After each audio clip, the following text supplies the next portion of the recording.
For a simple girl who had weird nighttime defects, the complete chaos her life turned into set her far out of her comfort zone. Madison had no idea how to handle all the changes that had taken place. From living alone with an aging butler to a house with two parents, her cousin, angels crawling out of the woodwork, and now two women she barely knew. Everything had taken its toll on her stress level. The urge to kick everyone out just so she could go swimming by herself refused to go away. Everyone managed to get on her nerves just by being there. Even Kennedy, whom she loved as a sister, found a way to make Madison want to scream in frustration. Each time she entered a room, someone else's body already took up space. She had no idea how that could be possible in a mansion the size of hers. Feeling the need to escape, she walked out the foyer and around the back. As a child, she used to climb the trees to escape her mother's lectures on appropriate behavior. Though it had been years since she attempted it, she bet she could still reach high enough to get a few minutes of privacy. Madison knew she'd reached her threshold of social graces. She needed to think, to take in everything she'd learned. Most of all, she needed to get away from the ever-present look of Brian's haunted eyes. It took her a few moments to find a tree with a low enough branch for her to start her climb. The hard bark cut into her delicate palms, but she advanced further. She swung up her legs and locked them around the branch at the knee. Then she twisted up to sit, then stand on the limb to go higher. Just the simple act calmed her frazzled nerves. Once she reached far enough in the tree that she figured no one would be able to see her. She sat down on the ledge the tree seemed to have created just for her with her back up against the trunk. The void of human voices created a sense of calm from the roots of her hair to the tips of her toes.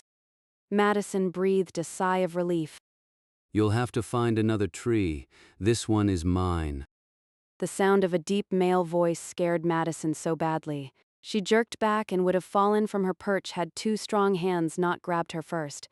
"You scared me," she shrieked. Sorry, but really, this is my tree. Go find your own. Uriel said. "What do you mean it's your tree?" Madison demanded, annoyed that he interfered with her peace and quiet. As in, I've been climbing this very tree to get away from your mother's long-winded speeches since before you were born. Madison couldn't stem the giggle at the thought of a grown man, an archangel, hiding in a tree. Really? I love your mother, don't get me wrong. But sometimes, I just want to deck your grandparents. The idea of family beyond her two parents intrigued Madison. I have grandparents? Yes, and they are ridiculous snobs. Humans have nothing on demon royalty entitlement. They raised her as a princess, and she expects it to continue. Sometimes she forgets the world doesn't revolve around her, He said. She would have had the urge to defend her mother if it weren't for the twinkle in Uriel's eye. He may have issues with her grandparents, but his love for her mother couldn't be questioned. What was she lecturing you about? Oh, I have no idea. I just nod at appropriate times and pray she comes up with a solution on her own, which she always does. Your mother likes to give the illusion of sharing control, but the reins are tightly gripped in her dainty hands. I like it that way. I get to do my thing. She does hers and we meet in the middle. I used to hide from her in trees too, Madison said. She just shared a secret with her father, something she'd never been able to do with the man who had raised her. She knew she blamed me. I told her to let you have your trees. She used to wish you'd go find your trees when you were a teenager. Everything is so out of control. I feel like I can't breathe. There are so many people around. She hadn't meant to divulge her complaints to him, but she was stressed out, and well, he was there. I know. We're a lot alike. I know you are having a hard time with the boatload of changes we're all tossing at you, but it won't always be this way. Everything just kind of happened at once. I'm so very sorry for not being honest with you.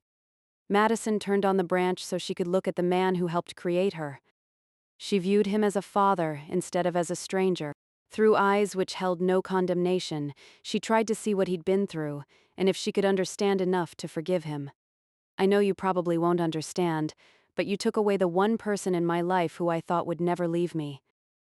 Andrew meant the world to me because he made me feel safe and secure. I didn't have to pretend everything was all right as I nursed catastrophic wounds. He just called the doctor and fixed me up. My own mother couldn't stand the sight of me hurting, so she packed up and moved to a foreign country. I thought my father was a useless peon in her world. But Andrew? Andrew stood by my side. All of those things you say are true, but what I need you to understand is I am Andrew. The only thing changed is my appearance. I will never leave you. It is my honor and privilege to make sure you are safe and secure. I have every doctor in the county on speed dial just for you. You will never be alone. What about when you go fight demons or whatever with the other angels? Madison asked. You can come with me. If your mother can take you to hell with a few million demons, I can take you to fight one. That thought had massive appeal. Fighting alongside Brian, her father, and the others sounded like something she'd enjoy, especially if it meant going after the demons who tortured the women in her dreams. When's my birthday? She asked. May 16th, why? He asked. What's my favorite color? Blue, well blue-green. Is ocean a color? Are there any other secrets you are keeping from me? I punched your 8th grade teacher for calling you an odd duck. In 8th grade, her teacher had been a miserable man named Jack Kingsley. Madison could still remember the pursed lips and pinched nose. The man had delighted in torturing Madison if she dared fall asleep in his class. The entire year he went out of his way to ensure the entire class knew Madison didn't fit in with the rest of them. The stigma stayed with her clear through high school. You punched him? She asked, unable to keep the thrill of joy out of her voice. Right square in the nose. He was a putz.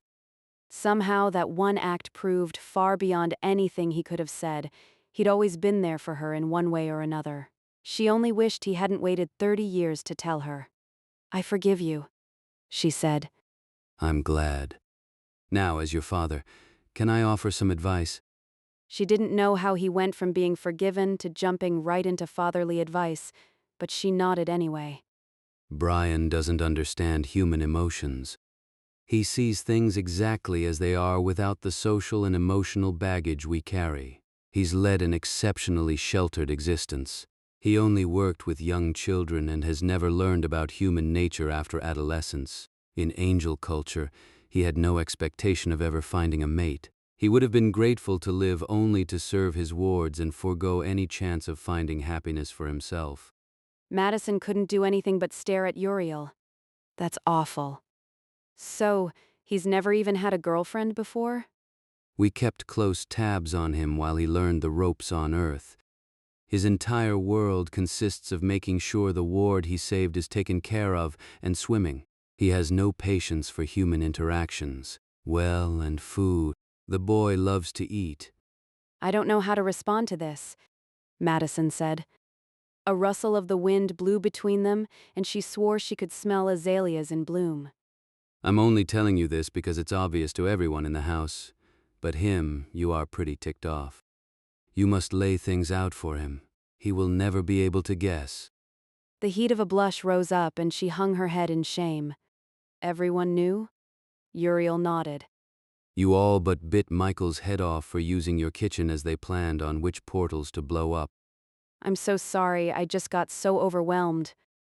Then I saw Abigail in his arms, and I decided he only wanted to protect me.